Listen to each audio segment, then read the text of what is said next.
কত হাজার চিকেন রান্না করছো? বলো, তুমি বলো, গেস করো। গরম জল করে রেখেছি চিকেনে দেওয়ার জন্য। বলো, তুমি গেস করো। কিছু স্পেশাল আছে আজকে? তুমি বলো, তুমি তো জানো। তরমুজটা কেমন খেলে তাই বলো। তরমুজটা ভালোই ছিল, আর দেখতে ফ্যাকাশে হলো, মিষ্টি আছে। যাই হোক, তুমি বলো, তাদের বলো কেন আজকে মাংস রান্না করছি। আই গেস বাবা আসবে। তাহলে আমার সোনামা জানে আজকে তোমাদের দাদা ভাই আসবে, মানে সোনামা জানে যে ওর বাবা আসবে।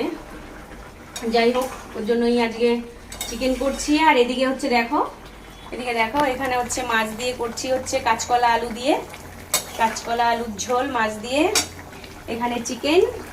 আর আমি আমার জন্য করব, কালকে দেখো নিম পাতা কিনে নিয়ে এসছি, এই দেখো 5 টাকাতে নিম পাতা কিনে নিয়ে এসছি, নিম বেগুন করবো। এটা হচ্ছে আমার জন্য, এটা কেউ খায় না, ঠিক আছে? আমার নিম বেগুন খেতে হেভি লাগে।